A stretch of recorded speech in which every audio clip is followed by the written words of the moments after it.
Greetings, everyone. My name is Stephen Oostenbrugge, and I am the Executive Director of the Institute of Certified Professional Managers. Today, we're going to talk about communication. What kind of communications do you do today? Performance appraisals, tasks and goals, vision and mission, teaching. There are too many people today that hide behind their computer screens. They type or they chat their conversations via the internet, and then they call that communicating. And I don't believe that this is either proper or correct. There are many ideas surrounding communication, a couple of which include management by walking around. Perhaps some of you have heard that before. It's this idea of being able to get up off of your chair, go to where your employees are, and speak to them. This was popularized by Tom Peters and Robert Waterman in the 1980s in their book, In the Search of Excellence. Good to know. Number two, the idea of continuous improvement. This was made famous by Edward Deming and popularized by the Japanese concept of Kaizen. This idea of being able to communicate, finding out what's going on, and then making improvements, and the ability to make those types of improvements. That's important. But what does communication actually look like? This is kind of interesting. I mean, some of the research that I found is kind of fascinating if you really think about it. This idea that only 7% of communication is actually words. 38% is what's considered paralinguistic, which is the way in which something is said, your accent, your tone, your voice modulation. Those are the types of concepts behind that. And 55% of communicating is your body language. How does the speaker look while they are delivering that message? That's all fine and dandy, but what is the communication process? Excuse me. This communication process revolves around 7 different areas. The first one being the sender.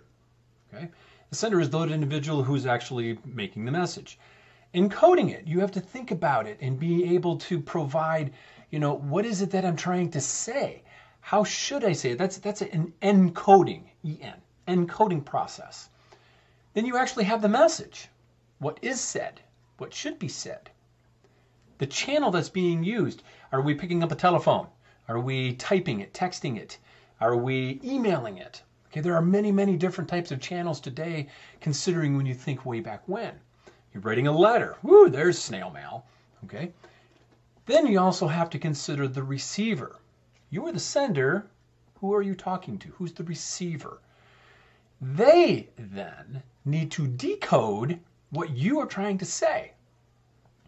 And then there's, of course, the feedback. That's the receiver's understanding of what's being said, potentially responding to your message or your communication in a manner that is what you intended. Now, there's a big problem with all this. There's this thing called noise.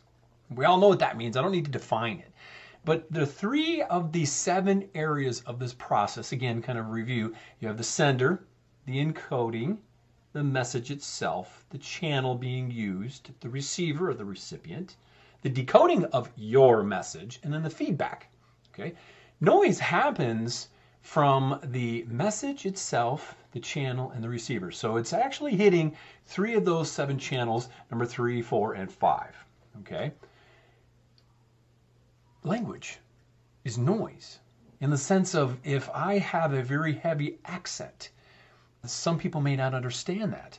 My father-in-law has a heavy accent. He comes from the Netherlands, so I don't notice it anymore. I communicate with him quite a bit, so this is not something that I notice. And my encoding, my decoding of his message to me and my feedback to him it doesn't impact my ability to understand and communicate back with him. But if you've never been involved, or if you've never had the experience, per se, to run into something like that, that's going to be a big piece of noise. How about the older generation today? And again, I'll use my father-in-law as an example. You go to the doctor today, and every doctor expects their check-in process, the results of the labs, the notes that the doctor took during the visit to be on the computer. and you have to log into this website. There are a lot of older people in our society today that don't know how to do that. It is very uncomfortable for them. That's a channel noise. And then there's a receiver. How distracted are you? Are you even listening to someone who's talking to you? You know, men have been accused of selective hearing for years. I'm pretty sure that'll never change. The idea that we hear what we want to hear.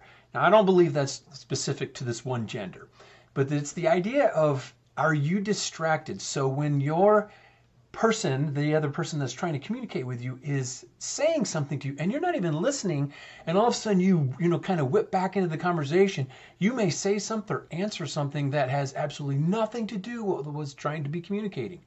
You decoded wrong. It's on you. Your problem. Okay? So these are all kinds of problems. So these 7 steps take place all the time. Now, our minds don't consciously go, oh, I'm in step 3. No, we don't do that. We literally just go with the flow. We've done this since we were old enough to understand what speech was and able to provide words and meanings to what comes out of our mouth. That's fine. But we do it constantly. So along comes the different types of communication. The verbal. You're listening to a verbal communication from me right now. We also have nonverbal. How are you standing? Are you crossing your arms like this, closing yourself off? Are you falling asleep? Oh, I'm still listening. I just had my eyes closed. Okay.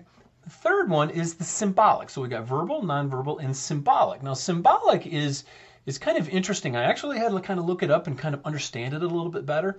But it's this idea that something is shared between both parties. It's shared between the sender and the receiver. Such things as sign language, for instance. You might not be deaf. Your receiver might be deaf. But if you happen to know sign language, for instance, you're going to utilize sign language because that's going to be the mode or the channel that's going to be used that they're going to understand. Also, hand gestures. You see me in this video here using hand gestures, periodically.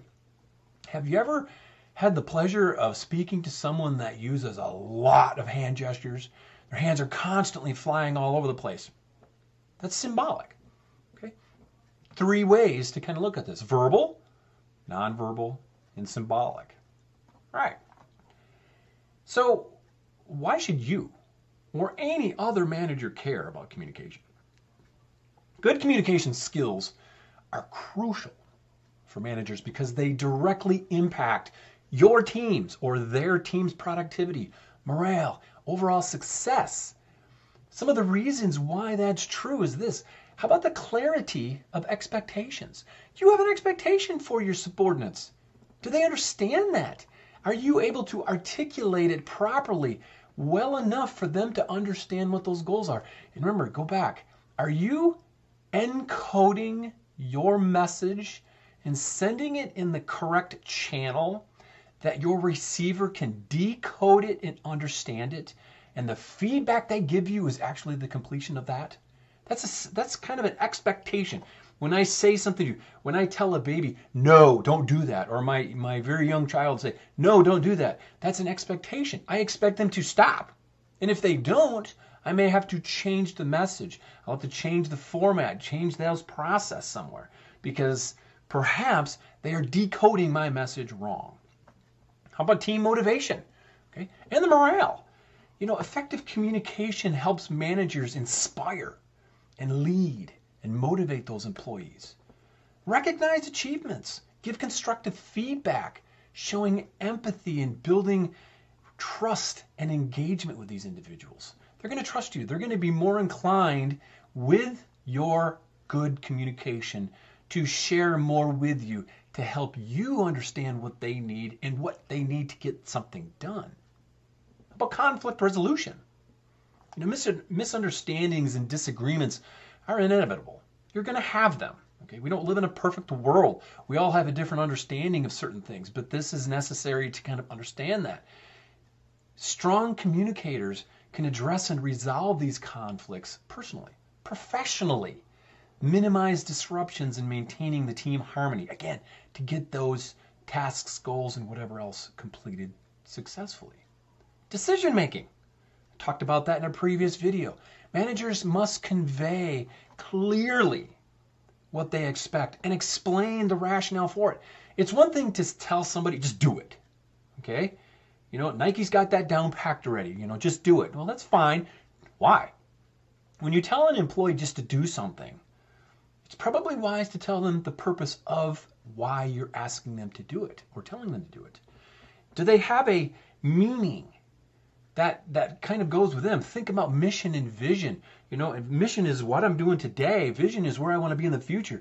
If I'm asking you to do something today, can you explain to them properly and in an efficient way what they're doing today will actually help them achieve the vision? It helps the teams align with the organizational vision and reduces the resistance to getting some of those things done. And lastly, but certainly not by least, is fostering collaboration. Good communication fosters a collaborative environment. Ideas begin to be shared openly. Team members feel heard and valued. There goes your morale in a good way. So what does this all have to do with ICPM? Okay. Well, how about proving your worth to both your subordinates and to your superiors? Do they know what you are doing, why you're doing it, why you're saying what you're doing? Perhaps. You know, set yourself apart from all the rest. You know, the only way you can essentially do that and kind of prove to them that you know what you're doing and the reason you're saying and communicating in this manner is through the proof. Get your certification today and make it official. Become a certified manager today. Head over to icpm.net and get started today.